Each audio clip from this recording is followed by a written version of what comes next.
Before starting the video, this is the disclaimer. So, we are not SEBI registered advisor. This video is only for educational purposes and please take your financial advisor's advice before making any investment decision. Hello investors, welcome to Value Seeker. आज हम Lawrence labs के Q2 के result को analyse करेंगे। तो इस video को देखने से पहले इस पे हमने 2 वीडियोस और बना रखे हैं, तो आप उसको जाकर ज़रूर देखें। उससे आपको लॉरेंस लैब्स के बिजनेस के बारे में काफ़ी समझ मिलेगी। दोनों वीडियो का लिंक भी डिस्क्रिप्शन में डाल दिया है, तो प्लीज़ जाके ज़रूर देखें। तो चलिए शुरू करते हैं एनालिसिस Q2 का।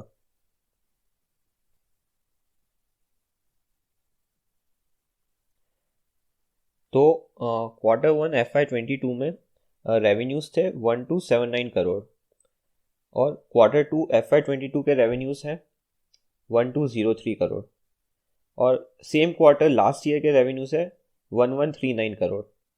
तो अगर आप ऑब्जर्व करेंगे तो ईयर ऑन ईयर 6% का इंक्रीज देखने को मिलेगा, whereas quarter on quarter 6% का डिक्रीज आया है। अब हम डिस्कस करेंगे ग्रॉस मार्जिन्स के बारे में। तो अगर आप रेवेन्यू में से कॉस्ट ऑफ गुड्स सोल्ड हटा देंगे तो ग्रॉस प्रॉफिट बचेगा और उस ग्रॉस प्रॉफिट को आप रेवेन्यू से डिवाइड करेंगे तो आपके पास इन परसेंटेज ग्रॉस मार्जिन्स आ जाएंगे। तो अगर आप यहाँ ऑब्जर्व करेंगे तो ग्रॉस मार्जिन्स में ज़्यादा चेंजेस नहीं आए हैं। क्वार्टर ऑन क्वार्टर बेसिस पे ऑलमोस्ट 1% का चेंज है, whereas year on year basis ये ऑलमोस्ट सेम है। अब एक इम्पॉर्टेंट नोट करने वाली बात ये है कि पूरी केमिकल और एपीआई इंडस्ट्री में रॉ मटेरियल की प्राइसेस काफ़ी ज़्यादा बढ़ी हुई है पूरे अक्रॉस द ग्लोब। तो अगर आप किसी भी केमिकल कंपनी या एपीआई कंपनी का कॉन्फ्रेंस कॉल उठा के सुनेंगे तो उसमें आपको ये सुनने को ज़रूर मिलेगा कि रॉ मटेरियल की प्राइसेस काफ़ी ज़्यादा बढ़ चुकी है। तो इसका एक रीज़न ये है कि चाइना, जो कि एक इम्पॉर्टेंट सोर्स है रॉ मटेरियल का, वहाँ पे प्रोडक्शन कॉस्ट काफ़ी बढ़ गई है। तो उसका एक रीज़न ये है कि एनवायरमेंटल इश्यूज़ की वजह से वहाँ की गवर्नमेंट ने कुछ फैक्ट्रीज़ को बंद करवा दिया है। Second reason is coal shortage. तो चाइना में कोल शॉर्टेज की वजह से पावर क्रंच आ रखा है, जिसकी वजह से पावर कॉस्ट काफ़ी ज़्यादा बढ़ चुकी है। एक और रीज़न है शिपमेंट कॉस्ट। तो shipment cost across the globe काफ़ी बढ़ गई है। पिछले कुछ महीनों में शिपमेंट कॉस्ट 3 to 5 टाइम्स गुना हो गई है। तो इसका डायरेक्ट इम्पैक्ट आपको एक्सपोर्ट ओरिएंटेड कंपनीज में देखने को मिलेगा या उन कंपनीज में देखने को मिलेगा जो कि इंपोर्ट पे काफ़ी डिपेंड करती है। अगर इस बार का कॉन्फ्रेंस कॉल सुनेंगे तो मैनेजमेंट ने बताया है कि लॉरेंस लैब्स की 50% डिपेंडेंसी है चाइना पे फॉर की स्टार्टिंग मटेरियल। अब मैंने पहले आपको फार्मा वैल्यू चेन के बारे में बताया था, मैं फिर से बता दे रहा हूँ कि फार्मा वैल्यू चेन सबसे पहले आता है रॉ मटेरियल या फिर की स्टार्टिंग मटेरियल, उसके बाद आता है इंटरमीडिएट, उसके बाद एपीआई एंड देन फॉर्मुलेशन। तो की स्टार्टिंग मटेरियल 50% चाइना से आता है। इंटरमीडिएट लेवल पे जो भी प्रोडक्शन होता है वो लॉरेंस लैब्स इन हाउस करता है। फिर एक इम्पॉर्टेंट पॉइंट ये है कि इस बार का अगर आप कॉन्फ्रेंस कॉल सुनेंगे तो डॉक्टर चावा ने बताया कि starting material overall raw material के कॉस्ट का 5 to 10% है। तो एक्सटर्नल फैक्टर्स की वजह से काफ़ी ज़्यादा इम्पैक्ट ओवरऑल परफॉर्मेंस पे देखने को नहीं मिला है। लॉरेंस ने की स्टार्टिंग मटेरियल की इन्वेंटरी बिल्डअप कर रखी है जो लोअर कॉस्ट पे प्रोक्योर हुई थी। तो जो कंटिन्यूस रॉ मटेरियल के प्राइसेस में इंक्रीज देखने को मिल रहा है उसकी वजह से इम्पैक्ट आपको आने वाले 1-2 क्वार्टर में देखने को मिलेगा। तो अभी जो ऑलरेडी एग्जिस्टिंग इन्वेंटरी है उसकी वजह से ज़्यादा ग्रॉस मार्जिन में फ्लक्चुएशंस देखने को नहीं मिल रहा है। तो अब इससे ये बोल सकते हैं कि नेक्स्ट आने वाले 1-2 क्वार्टर में ग्रॉस मार्जिन में इम्पैक्ट आ सकता है। इसको मैं और लॉजिकल वे में समझाता हूँ कि जो रॉ मटेरियल पहले से इन्वेंटरी में था वो अब ख़त्म होने को आ गया है। तो लॉरेंस लैब्स को चाइना से रॉ मटेरियल इंपोर्ट करवाना ही पड़ेगा, जिसकी प्राइसेस अभी बढ़ रही है। अब बात करते हैं इबिटा के बारे में। तो इबिटा लास्ट क्वार्टर में 400 करोड़ था, जो कि इस क्वार्टर में 348 करोड़ पे आ गया है और सेम क्वार्टर में लास्ट FY21 में ये 379 करोड़ था। तो आप अगर ऑब्जर्व करेंगे ईयर ऑन ईयर और क्वार्टर ऑन क्वार्टर दोनों में ड्रॉप देखने को मिला है। तो इबिटा मार्जिन भी 31.3% से 28.9% पे आ गया है। जैसा मैंने पहले बताया था कि पावर कॉस्ट बढ़ गई है, ट्रांसपोर्ट कॉस्ट भी बढ़ गई है, तो इन सब की वजह से EBITDA मार्जिन पे भी इम्पैक्ट देखने को मिला है। एक और रीज़न है कि लॉरेस कैपेसिटी एक्सपांड कर रहा है, जिसके चलते उनको काफ़ी एम्प्लॉयज़ हायर करने पड़ रहे हैं, तो इसकी वजह से एम्प्लॉय कॉस्ट भी बढ़ गई है। और इस बार ARV की सेल्स भी कम कम हुई है, जिसकी वजह से नेगेटिव ऑपरेटिंग लेवरेज फेस करना पड़ा है। तो मैनेजमेंट ने ये बताया कि ये इंक्रीज रॉ मटेरियल के प्राइसेस और ट्रांसपोर्ट कॉस्ट में जो इंक्रीज आया है, ये अगले 1-2 क्वार्टर में भी देखने को मिलेगा। अब हम आगे बढ़ते हैं। तो इस क्वार्टर डेट में इंक्रीज देखने को मिला है। नेट डेट टू इक्विटा जो लास्ट क्वार्टर में 1 था, वो इस क्वार्टर में 1.1 तक आ गया है। तो ये लास्ट ईयर सेम क्वार्टर में जो 0.8 था। तो ये इंक्रीज होने का रीज़न ये है कैपेसिटी एक्सपांशन। लेकिन मैनेजमेंट ने बोला है कि नेक्स्ट 1-2 साल में ये कैपेसिटी ऑन स्ट्रीम होगी, वैसे वैसे डेट भी कम होता जाएगा। अब हम सेगमेंट वाइज लॉरेस लैब्स की परफॉर्मेंस को देखते हैं।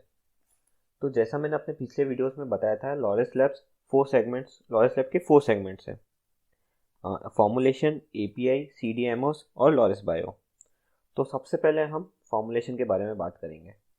तो जैसा कि आप यहाँ ऑब्जर्व कर सकते हैं कि क्वार्टर ऑन क्वार्टर बेसिस इसमें 5% का डिक्रीज हुआ है, whereas on year basis इसमें 10% का इंक्रीज देखने को मिला है।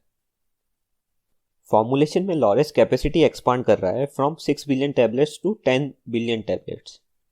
तो इस क्वार्टर में 1 बिलियन टैबलेट की कैपेसिटी ऑलरेडी इंस्टॉल हो चुकी है। तो मैनेजमेंट ने बोला है कि ये जो 1 बिलियन कैपेसिटी है, उससे सेल्स में पॉजिटिव इम्पैक्ट Q4 FY22 से देखने को मिलेगा। नेक्स्ट हम API के बारे में बात करते हैं। तो जैसे आप यहाँ ऑब्जर्व करोगे तो API में ईयर ऑन ईयर और क्वार्टर ऑन क्वार्टर दोनों में डिक्रीज देखने को मिला है। API में भी 2 पार्ट्स है, ARV API और अदर API। तो अदर API का मैंने अपने पहले वीडियोस में बताया था कि मैनेजमेंट ने लास्ट क्वार्टर में बोला है कि ऑर्डर्स का डिले हो गया है, लेकिन ऑर्डर्स कैंसिल नहीं हुए थे, इसलिए लास्ट क्वार्टर में अदर API का कम रेवेन्यू था। लेकिन इस क्वार्टर में जैसे ही वो ऑर्डर्स आ गए, तो उसका कंट्रीब्यूशन इस सेगमेंट में देखने को मिला है। API में जो डिक्लाइन देखने को मिला है वो मेजरली ARV API की वजह से है।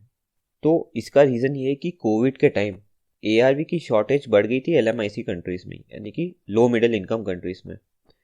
पेशेंट्स पहले जिनको 1 मंथ का प्रिस्क्रिप्शन मिल रहा था, उसमें चेंज आने लग गया। अब prescription due to shortage 3 to 6 months का मिलने लग गया।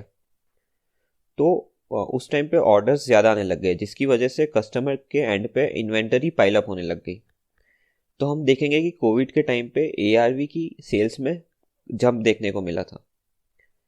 तो जैसे जैसे कोविड सिचुएशन सही हो रही है, वैसे वैसे इन्वेंटरी जो पाइल्ड अप है वो नॉर्मलाइज हो रही है, इसलिए ARV की सेल्स में भी थोड़ी सॉफ्टनेस है, और ये सॉफ्टनेस आपको अगले 2 से 3 क्वार्टर्स और देखने को मिल सकती है। मैं इसमें एक और पॉइंट हाईलाइट करना चाहता हूँ कि लॉरेस लैब्स का इसमें मार्केट शेयर गिरा नहीं है। ओवरऑल ARV का मार्केट ही थोड़ा सॉफ्ट चल रहा है। नेक्स्ट हम बात करेंगे CDMO के बारे में। तो Q1 में इनका रिजल्ट था 195 करोड़, जो इस क्वार्टर में हो गया है 155 करोड़।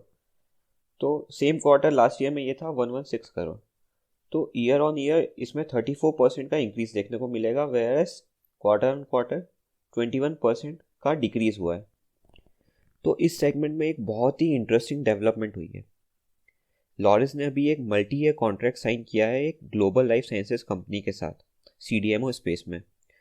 तो लॉरेस के मैनेजमेंट ने कॉन्फ्रेंस कॉल में ये डिक्लेयर किया है कि इस कॉन्ट्रैक्ट के अकॉर्डिंग जो कैपेक्स होंगे वो बाय एडवांस क्लाइंट के थ्रू फंडेड होंगे। मैनेजमेंट ने बोला है कि इस सेगमेंट में जो सेल्स में अपटिक है वो FY24 के बाद देखने को मिलेगा। और जैसा हमने अपने वीडियोस में भी बताया था कि ये सेगमेंट बहुत ही हाई मार्जिन बिजनेस है, तो ये सेगमेंट एक की ट्रिगर की तरह एक्ट कर सकता है लॉरेस के लिए। अगर ऐसे मल्टी ईयर कॉन्ट्रैक्ट और भी मिल जाएंगे तो प्रॉफिट में काफ़ी हाई जंप देखने को मिल सकता है। Last one is Laureus bio. Laureus bio segment में लॉरेस 4 फर्मेंटर्स लगा रहा था, उसमें से एक ऑलरेडी लास्ट क्वार्टर में लगा दिए गए। जो जो दूसरा फर्मेंटर है वो इस क्वार्टर में इंस्टॉल और कमर्शियलाइज हो गया है, और जो बाकी के जो 2 और फर्मेंटर्स आने वाले हैं वो आने वाले 1-2 क्वार्टर्स में कमर्शियलाइज हो जाएंगे। तो उसके बाद हमें इस सेगमेंट में सिग्निफिकेंट अपटिक दिख सकता है सेल्स में। तो यहाँ से हम आगे बढ़ते हैं। तो इस ग्राफ से को यूज़ करके आप अदर एपीआईज के रेवेन्यूज़ भी निकाल सकते हैं। सो Q1 FY22 में 549 का 14% ये हो जाएगा अप्रॉक्सीमेटली 77 करोड़, और Q2 FY22 का 22% अगर अपन निकालेंगे तो ये हो जाएगा अप्रॉक्सीमेटली 116 करोड़। तो अदर एपीआईज में आपको यहाँ पे इम्प्रूवमेंट देखने को मिल रहा है। और जैसा कि मैनेजमेंट ने बताया था कि जो ऑर्डर्स डिले हुए थे अदर एपीआईज में वो इस क्वार्टर फुलफिल हो रहा है, और उन्होंने ये भी बोला है कि सेकंड हाफ में रिबाउंड देखने को मिल सकता है। सीडीएमओ के बारे में मैं आपको बता ही चुका हूँ। एलएसपीएल मतलब लॉरेस सिंथेसिस प्राइवेट लिमिटेड, ये लॉरेस की सीडीएमओ की सब्सिडरी है। तो LSPL signed a multi year development and manufacturing contract with a leading global life science company. तो ये मैं आपको पहले भी बता चुका हूँ। आगे बढ़ते हैं। जैसा मैंने अपनी वीडियोस में बताया था कि लॉरेस बायो में जो कैपेसिटी 180 KL की लग रही है, मगर लॉरेस इस कैपेसिटी को 1 मिलियन लीटर तक एक्सपांड करने की प्लानिंग कर रहा है। So for that they are in the process of acquiring additional land. तो इस पेज पे लॉरेस ने पिछले कुछ ईयर्स में जो अपना प्रोडक्ट मिक्स किया है उसके बारे में बताया। तो 2017 में आप देख सकते हैं कि अप्रॉक्सीमेटली 80% रेवेन्यूज़ ARV API से आते थे। तो so as you can observe ARV API का कंट्रीब्यूशन अब सिर्फ अप्रॉक्सीमेटली 40% रह गया है, और अभी जो फ्यूचर में कैपेक्स हो रहे हैं या होने वाला है वो मोस्टली नॉन ARV सेगमेंट में है। तो ये टेबल में जो लॉरेस लैब्स में कैपेसिटी एक्सपेंशन हो रहा है उसके बारे में बताया गया है, और जो मैंने ये हाईलाइट किया है वो CDMO स्पेस में जो एक्सपेंशन हो रहा है उसके बारे में बताया है। तो इन कैपेक्स की वजह से एक सिग्निफिकेंट अपटिक दिख सकता है CDMO के रेवेन्यूज़ में, जो कि लॉरेस को एक नई ट्रेजेक्ट्री पे ले जा सकता है FY24 के बाद, क्योंकि तब तक ये कैपेसिटीज ऑन स्ट्रीम हो जाएगी। तो एक की फैक्टर बन जाता है, and investor should track this development for next 3 to 4 years। तो इन कंक्लूजन ओवरऑल जो रिजल्ट्स है they are in line with the market expectations. मतलब इस क्वार्टर में जो मैक्रो सीनियरियोस है उसको देखते हुए मार्केट में जो शिफ्टिंग आई है they are in line with the results. Raw material की प्राइस अक्रॉस द ग्लोब बढ़ने से सारी केमिकल और एपीआई इंडस्ट्रीज पे इम्पैक्ट आया है, इंक्लूडिंग लॉरेस लैब। बट मुझे लगता है कि ये जो हेडविंड्स है वो आने वाले 1-2 क्वार्टर तक नॉर्मलाइज हो जाएंगे। So we will again see normalize margins and profit for Laurus. और इसकी जो लॉन्ग टर्म थीसिस है हमने जो हमारे लास्ट वीडियोस में बताई थी कि ये एक फास्ट ग्रोइंग कंपनी है, उस पर अभी भी इंटैक्ट है, and we will remain invested. और even in conference call management काफ़ी कॉन्फिडेंट साउंड कर रहा था इनकी गाइडेंस पे। ये FY23 तक $1 बिलियन की सेल्स अचीव कर लेंगे, और इन्होंने ये पॉइंट 2 या 3 बार आइटरेट किया था उस कॉन्फ्रेंस कॉल में। मेरी कैलकुलेशंस के अकॉर्डिंग जो मैंने पिछले वीडियोस में दिखाई थी कि $1 बिलियन की सेल्स ये FY24 तक अचीव कर लेंगे, तो वो मैंने कंजर्वेटिव बेसिस पे बताई थी। तो even if they are not able to achieve the target of $1 billion by FY23, I think they can achieve it by FY24, क्योंकि जैसे जैसे formulations other APIs and CDMOs का कैपेक्स ऑन स्ट्रीम होगा and stabilize होगा, I think again operating leverage can kick in, जैसा 2020 और 21 में हमने देखा था। So thank you. So last में मैं यही बोलूँगा कि we are invested and our views are biased, so please take your investment decision after taking your financial advisor's advice.